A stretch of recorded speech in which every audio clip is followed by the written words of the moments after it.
하나님의 말씀 함께 나눕니다. 누가복음 10장 1절에서 16절까지의 말씀입니다. 우리 한 절씩 말씀을 교독합니다. 누가복음 10장 1절로 우리 마지막 1절로 16절까지 말씀 교독합니다.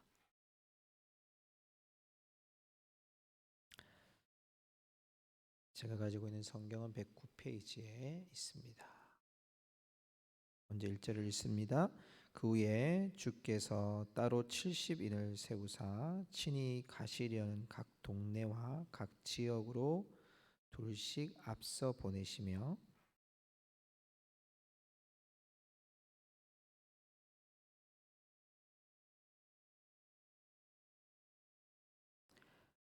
갈지어다 내가 너희를 보냄이 어린 양을 이리 가운데로 보냄과 같도다.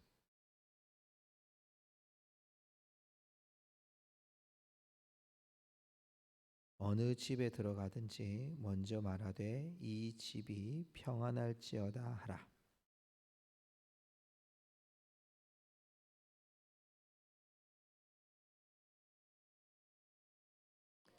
그 집에 유하며 주는 것을 먹고 마시라. 일꾼이 그 싹을 받는 것이 마땅하니라. 이 집에서 저 집으로 옮기지 말라.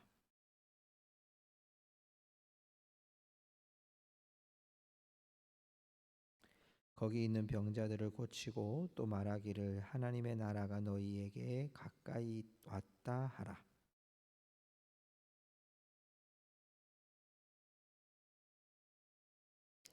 너희 동네에서 우리 발에 묻은 먼지도 너희에게 털어버리노라. 그러나 하나님의 나라가 가까이 온 줄을 알라 하라.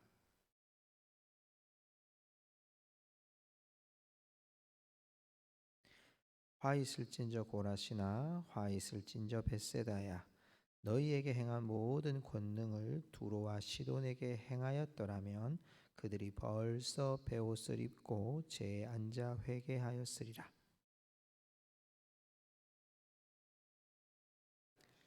가버나움아 내가 하늘에까지 높아지겠느냐 음부에까지 낮아지리라.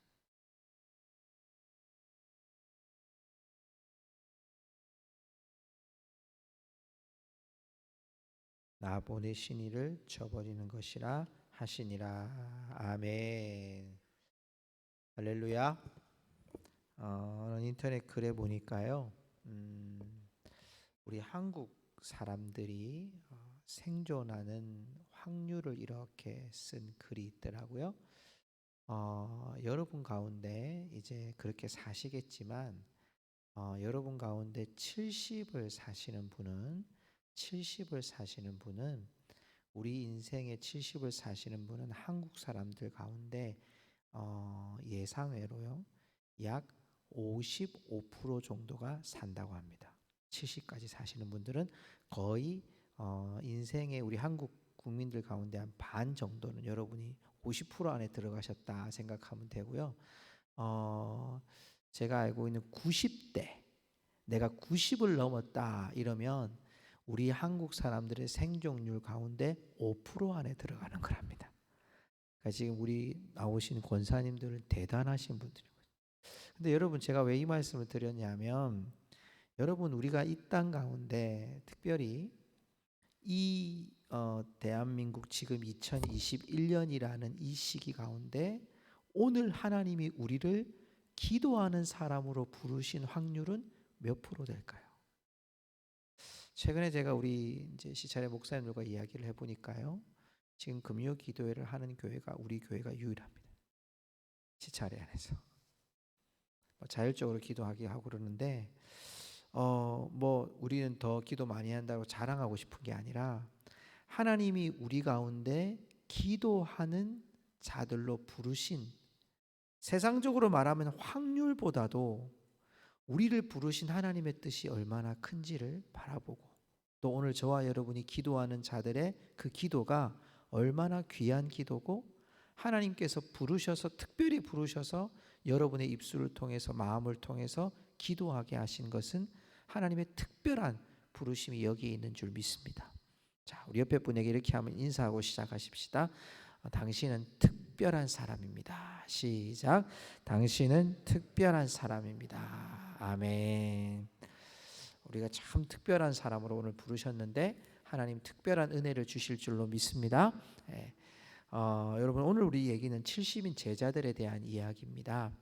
70인의 제자들의 이야기 속에서 오늘 1절부터 16절까지의 얘기가 나오는데 제가 오늘 두 가지의 교훈을 짧게 말씀을 나누고 기도하고 싶은데요. 70인의 제자들은 12제자 말고 하나님께서 따로 세운 제자들입니다. 여러분 우리가 예수님의 제자가 12명인 것만 알고 있었죠. 또 여기 보면 70명도 있고요.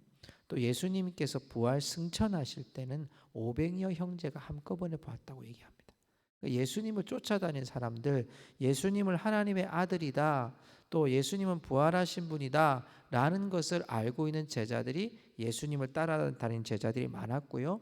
그 중에 오늘은 70명의 제자들을 예수님께서 부르셔서 그들을 파송하는 장면이에요. 마치 9장 처음에 나오는 12제자를 보내신 것과 거의 비슷하게 예수님께서 이 70인의 제자를 부르시는데 조금 다른 표현이 있다면 둘씩 짝지어서 능력을 부여해서 가셨다는 거예요.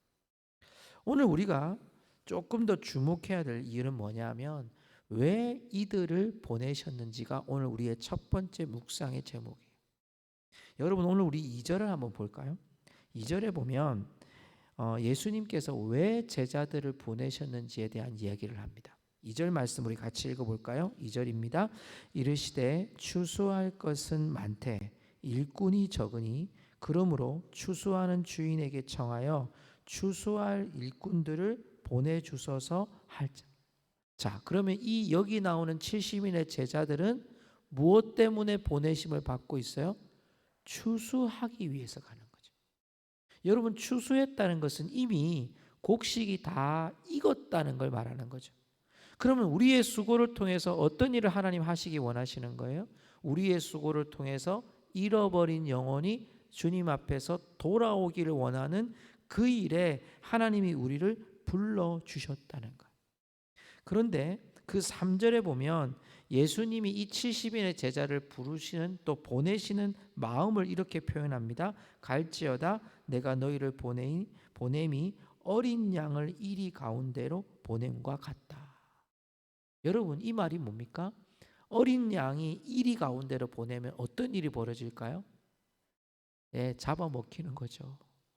예수님께서 이 70인의 제자를 이 세상 가운데 능력을 부여하셔서 이 땅 가운데 잃어버린 영혼을 추수하고 찾기 위해 보내는 심정이 마치 어린 양을 이리 가운데로 보내는 심령과 같다라는 거죠. 왜 그렇습니까?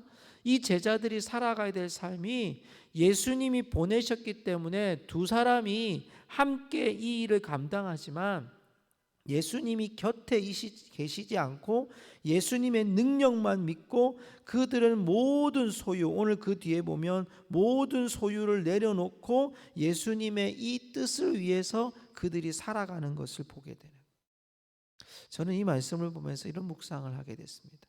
신앙의 문제는 우리가 신앙생활을 하면서 일어나는 크고 작은 문제의 핵심은 어디에 있냐면 우리의 방향에 있다는 거예요. 어떤 방향이 있을까요?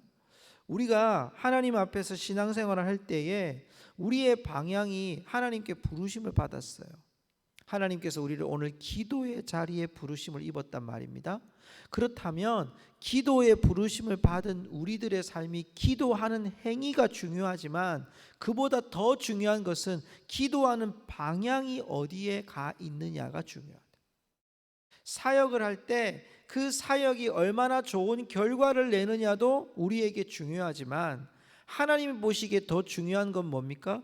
그 사역을 통해서 하나님의 뜻이 무엇인가 모든 것 내려놓고 예수님께서 우리를 마치 이리 가운데로 보내는 어린 양처럼 우리를 보내신 하나님의 그 마음과 하나님의 그 애타는 마음을 가지고 잃어버린 영혼에게 가는 그 심령이 우리에게 중요하다는 거죠. 신앙은 방향이 중요합니다. 성도들이 잃어버린 영혼을 향한 방향, 우리가 여러분 많이 신앙생활을 해왔습니다. 그러나 그 신앙생활 속에 제일 귀한 결과는 여러분, 내가 기도한 것, 내가 원하던 것을 얻는 것이 여러분 우리의 삶의 믿음의 결과가 아니라 여러분 그 뒤에 하나님의 애타는 영혼이, 애타는 마음이 우리 가운데 있는가라는 것이 더 중요하다. 오늘 70인의 제자를 부르실 때 예수님의 심정은 그들을 이리 가운데로 보내는 어린 양과 같다는 표현을 하신 것은 그들이 무엇을 해야 되고 무엇을 하지 말아야 되고 뭐 옷을 한 벌만 입고 가야 되고 신발에 전대를 두고 가야 되고 이런 여러 가지 규약을 이야기하는 것보다 더 중요한 것은 주님이 왜 이들을 보내셨는가, 추수할 일꾼들이 필요해서, 비록 자격이 조금 부족할 수도 있지만, 비록 그들이 가진 것이 좀 부족할 수도 있지만 하나님께서 잃어버린 영혼들을 찾게 하기 위해서 주님의 마음을 장착하고 주님의 능력을 장착해서 이들을 이 세상 가운데 보내신 거예요. 우리도 동일한, 성도 여러분, 우리 안에 주님의 부르심이 있다는 것은 절대로 잊어버리지 말아야 될 한 가지 뭐냐면, 나를 보내신 주님의 마음이 그 사역 속에, 그 은사 속에, 여러분의 부르신 모든 환경 속에 거하여 있다는. 우리가 여러분, 우리 가족이 정말 심한 질병이 걸리고 아프고 고통받는 일이 있으면 같은 마음으로 애통해야 합니다. 심지어 내가 어떻게 더 이 아이의 아픔을, 자녀의 아픔을, 부모의 아픔을 감당할 수 있을까 고민하잖아요. 여러분, 그런데 하물며 우리가 하나님의 부르심을 받았을 때 그 부르심의 결과가 때론 전도를 해서 그 부르심의 결과가 전도해서 그 영혼이 주님께로 돌아올 수도 있고 그렇지 않을 수도 있어요. 주님의 마음은 전도의 결과로서 몇 명이 왔느냐가 주님의 원하시는 뜻이 아니라, 주님은 너의 마음속에 나의 이 애타는 마음이 있니? 너의 마음속에 나의 이 추수할 일꾼들을 찾고 있는 내 심령이 지금 있니? 라고 우리에게 묻고 계시는 거예요. 성도 여러분, 우리가 주의 일을 잘해야 됩니다. 정말 은혜롭게 잘해야 됩니다. 은사 가지고 하나님 우리에게 주신 것으로 좋은 열매를 맺어야 됩니다. 그러나 더 중요한 것은 그 사역 속에, 그 기도 속에, 그 예배 속에, 그 전도 속에 주님의 마음이 내 안에 있는가라는 거예요. 성도 여러분, 이 마음이 우리 가운데 우리를 부르신 주님의 마음을 여러분이 깨닫는 은혜가 있기를 주의 이름으로 축복합니다. 또 하나 오늘 우리에게 주시는 두 번째 교훈은 뭐냐면, 70인의 제자들을 부르신 중요한 목적을 오늘 우리에게 소개합니다. 자, 9절을 보면요, 그렇게 가서 너희들은 그곳에서 머물러서 너희들을 영접하는 사람한테 가서 영접하고 그곳에서 먹고 마시고 그리고 그곳에 있는 사람들을 치료하는데, 자 9절을 볼까요? 9절에 이런 말씀을 합니다. 거기 있는 병자들을 고치고 또 말하기를 하나님의 나라가 너희에게 가까이 왔다. 또 11절에도 너희 동네에서 우리 발에 묻은 먼지도 너희에게 털어버리노라. 그러나 하나님의 나라가 가까이 온 줄을 알라 하라. 자, 제자들이 지금 하나님의 부르심을 받고 주님의 부르심을 받고 이들이 다른 마을 가서 복음을 전해요. 제일 먼저 가서 평안하십니까 물어보고 네 평안합니다 하고 맞아주면 그 집에 가서 전도가 끝날 때까지 그 집에서 주는 대로 먹고 그 집에서 자고 그 마을 사람들을 고쳐라. 그게 우리의 부르심이다 이거거든요. 그런데 우리가 그 사람들이 나를 영접하지 않을 때도 하나님 나라 전하지만, 영접하지 않았을 때 그 표시가 뭐냐면 내 발에 있는 먼지를 떨어버려라. 내가 책임지지 않겠다 이런 뜻이거든요. 그런데 그 뒤에 뭐라고 되어 있습니까? 하나님의 나라가 가까이 온 줄을 알라. 그러면 제자들을 부르신 최종적인 목적은 뭡니까? 하나님의 나라, 곧 예수님께서 이 땅에 오신 것을 알리고 선포하고 전하기 위해서 제자들이 필요했던 거예요. 여러분, 제자들이 능력을 행하기도 하고 능력을 행하지 못하기도 해요.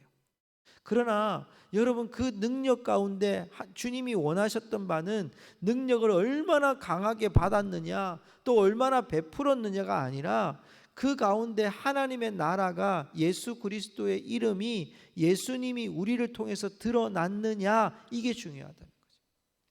우리가 처음 말씀하실 때, 처음 말씀드릴 때 신앙의 문제는 태도와 방향에 있다는 말씀드렸어요. 그 방향이 잃어버린 영혼을 향한 주님의 애타는 마음을 통해서 우리가 나갈 때, 그러면 우리를 통해서 뭐가 증거되어야 됩니까? 예수 그리스도의 이름이 우리를 통해 드러나야 됩니다.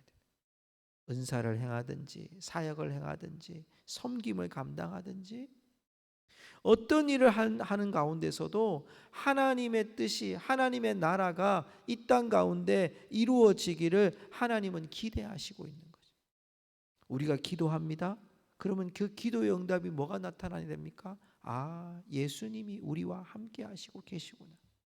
그것이 우리의 삶의 현장에서도, 또 우리 주위의 삶의 현장에서도, 우리 이웃의 삶의 현장에서도 그렇구나, 예수님이 살아 계시는구나, 예수님이 이런 가운데서도 우리 가운데 치료하시는구나, 회복하시는구나, 이것을 보여주는 거죠.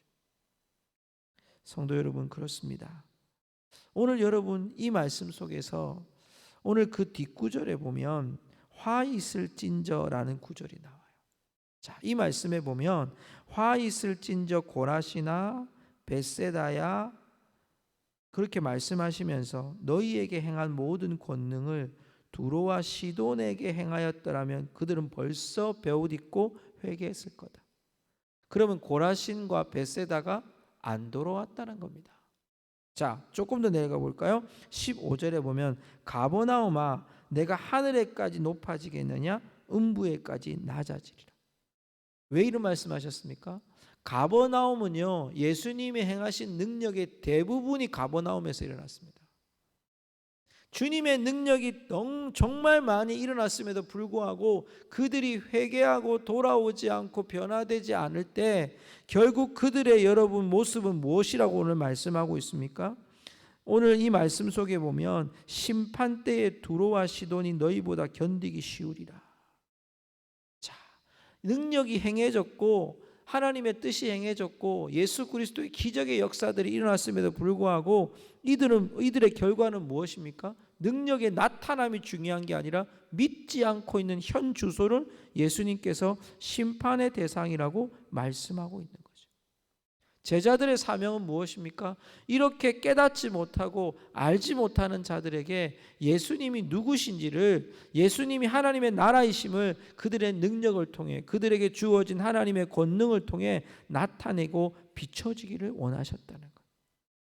성도 여러분, 오늘 우리 두 가지를 좀 기억합시다. 하나는 여러분 제자들을 부르신 중요한 방향은 아버지 하나님, 예수님의 마음, 잃어버린 자들을 향한 예수님의 마음을 가지고 추수할 일꾼이 되는 사명. 두 번째는 그 추수한 일꾼들이 해야 될 분명한 목적은 하나님의 나라, 예수 그리스도께서 이 땅에 임하심을 전하는 삶이죠. 성도 여러분, 오늘 우리의 삶은 어떠하십니까? 이런 제자의 삶을 살아가는 것과 우리와 어떤 차이가 있습니까? 오늘 성경은 우리에게 그것을 교훈하고 있습니다. 여러분 제자로 부르심을 입었어요.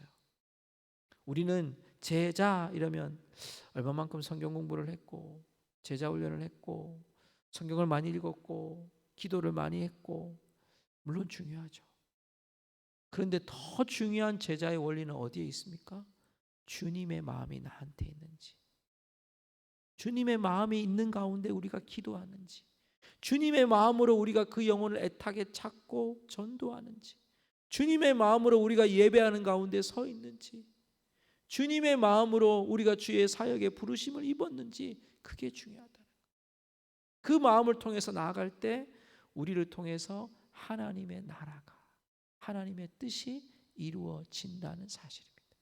오늘 저와 여러분의 기도가 그 주님의 마음을 품고 애타게 간구하는 우리 모든 성도들이 되시기를 주님의 이름으로 축복합니다. 기도하겠습니다.